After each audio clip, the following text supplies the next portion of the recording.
Saudari-saudaraku terkasih dalam Tuhan Yesus Kristus, selamat pagi dan berkah dalam. Kita berjumpa kembali dalam renungan harian Senin 29 Januari 2024. Seperti biasa, bahan permenungan kita ambil dari bacaan Ekaristi pada hari ini. Dalam bacaan yang pertama dari kitab kedua Samuel bab 15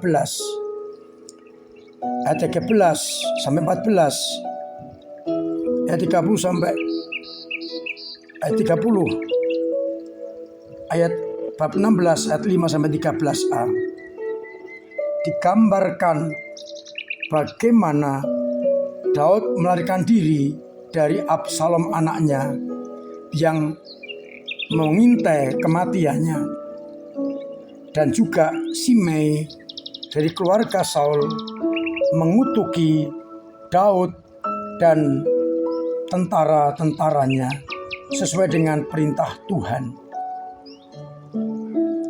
Daud diancam kematiannya oleh anaknya sendiri. Sedangkan pada bacaan Injil kita mendengarkan bagaimana Yesus mengusir roh jahat yang banyak bernama Legion dari seorang. Ia sudah lama di pekuburan dan tak seorang pun berkuasa untuk mengikatnya. Mengusir dan memenuhi permintaan roh-roh itu agar diperkenankan masuk ke dalam babi-babi, yang akhirnya babi itu terjun ke danau dan mati lemas. Namun orang-orang yang melihat itu justru meminta Yesus untuk keluar dari daerahnya. Saudara-saudaraku terkasih, beberapa hal patut kita renungkan. Yang pertama dari bacaan pertama dari kitab Samuel. Kita melihat bagaimana Daud menerima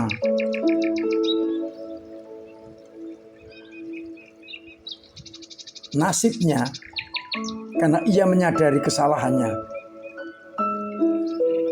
Maka ia melarikan diri dari Absalom.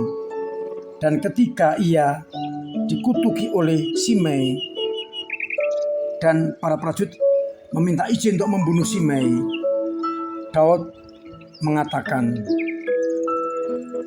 "Biarlah aku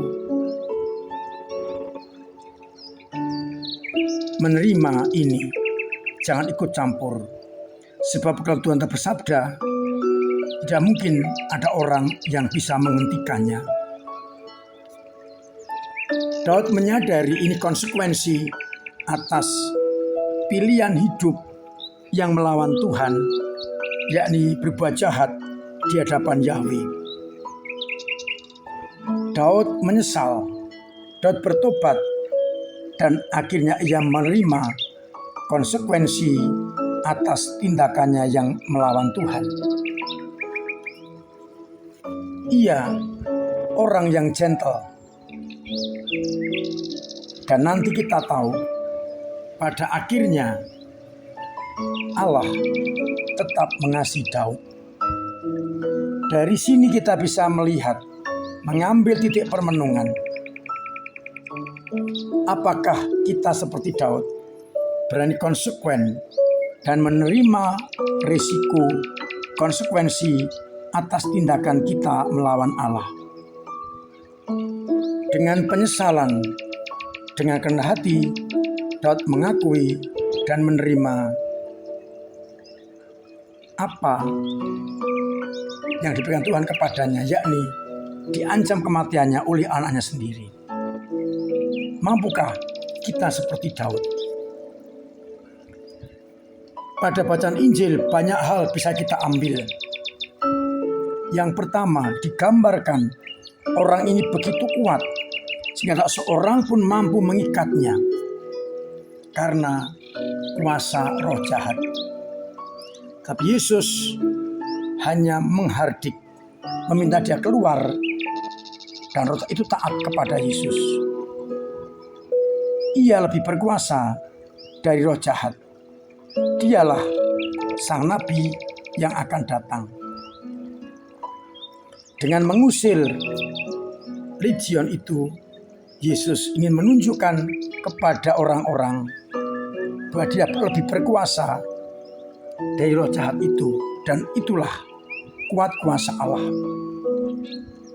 Bagaimana kita menerima, menanggapi apa yang ditujukan Yesus, yakni mengusir roh jahat dari seseorang? Apakah kita hanya berhenti pada kekaguman dan keheranan saja akan kuasa Allah? Ataukah kita beriman, mengubah hidup kita dan mengarahkan hidup hanya kepadanya? Yang kedua, setan itu minta agar boleh masuk ke dalam babi-babi. Dan terjadi demikian. Roh ini harus dimusnahkan. Tidak boleh berkeliaran kemana-mana. Dan babi waktu itu dianggap hewan yang najis. Maka setan dan juga segala kenajisan kejahatan dimusnahkan dengan simbol babi masuk ke dalam danau dan mati lemas. Allah lebih berkuasa dari semuanya. Segala kejahatan disingkirkan dari kita. Apakah kita menyadari itu sehingga kita tetap menjadi bersih? Ataukah kita mengotori hidup kita dengan perbuatan-perbuatan yang tercela?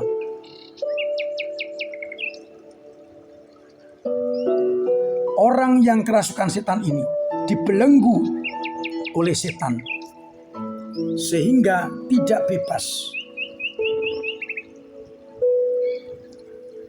Kita mungkin juga dibelenggu oleh bermacam-macam hal sehingga tidak bebas untuk mengamalkan perintah-perintah Allah.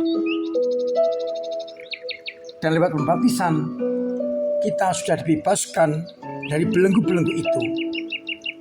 Sanggupkah kita menjaga agar kita tidak dibelenggu lagi oleh kejahatan, hawa nafsu, dan lain-lainnya? Apakah kita membiarkan dikuasai oleh kejahatan? Konsekuensi orang yang sudah dibebaskan adalah menjadi pewarta dengan kesaksian iman. Maka Yesus menyuruh orang itu untuk pulang ke rumahnya dan menceritakan apa yang tadi berbuat Yesus atas dirinya. Pengalaman iman itulah yang harus diwartakan kepada semua orang, sehingga orang-orang juga mengalami pewartaan dari kita.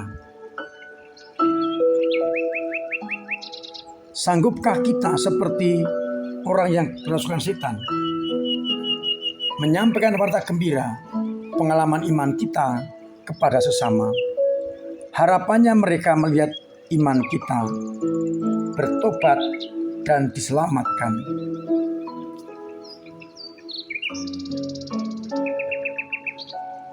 Dengan demikian pula, belenggu-belenggu yang sudah lepas harus mampu membawa kita untuk menjadi pewarta lewat pengalaman iman, kesaksian, dan juga lewat perjumpaan kita dengan Yesus yang kita bagikan kepada sesama. Semoga akhirnya kita semakin mampu dibebaskan dari belenggu-belenggu kejahatan, mampu menjadi pewarta sukacita, dan siap untuk menyadari segala kelemahan dan kesalahan kita. Tuhan memberkati kita sekalian. Amin. Marilah kita berdoa. Bapa yang penuh kasih, kami bersyukur karena Engkau telah membebaskan kami dari belenggu dosa dan kejahatan, dan mengharapkan agar kami hidup baik di hadapan-Mu. Kuatkanlah iman umat yang kadang lemah ketika menghadapi tantangan, agar akhirnya berani untuk menyadari kesalahan, menerimanya, dan bertobat, sehingga Tuhan berkenan kepada kami. Buatlah agar iman umat-Mu semakin berkembang dan dewasa.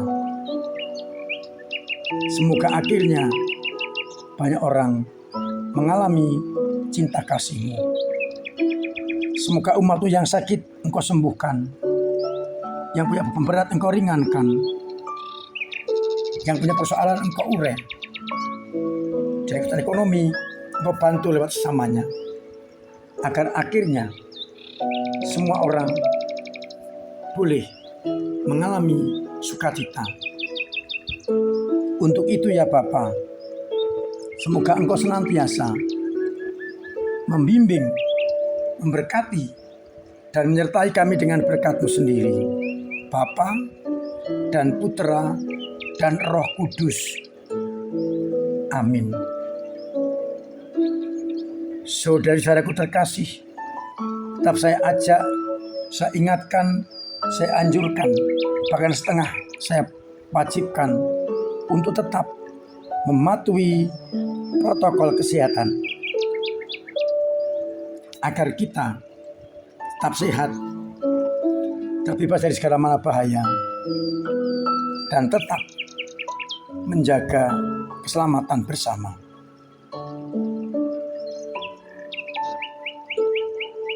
Terima kasih kepada semua saja yang telah terus-menerus ambil bagian dalam karya pertusan gereja dengan cara masing-masing, dengan doa-doa, dengan tenaga dan karya, dan dengan dana. Semuanya menjadi dukungan bagi karya gereja di tengah-tengah masyarakat. Biarlah dengan cara itu gereja tetap eksis untuk membantu dan melayani sesama.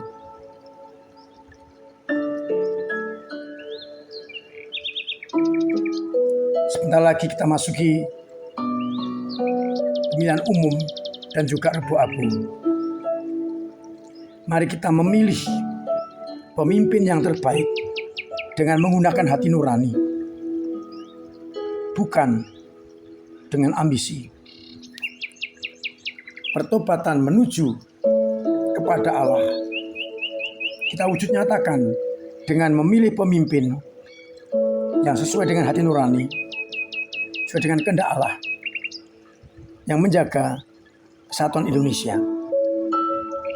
Biarlah kita dengan cara masing-masing menyumbangkan untuk kepentingan negara. Maka seluruh umat Katolik Paroki Kudus, saya minta untuk tidak golput, tapi memilih sesuai dengan hati nurani.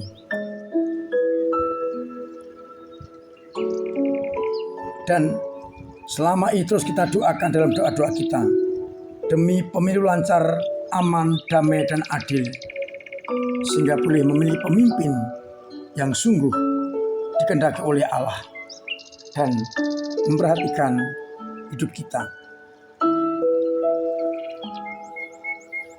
Semoga kita semakin mampu menjadi warga negara yang baik dan warga gereja yang baik pula. Akhirnya saya mengucapkan selamat pagi, selamat merenungkan, salam sehat, Tuhan memberkati.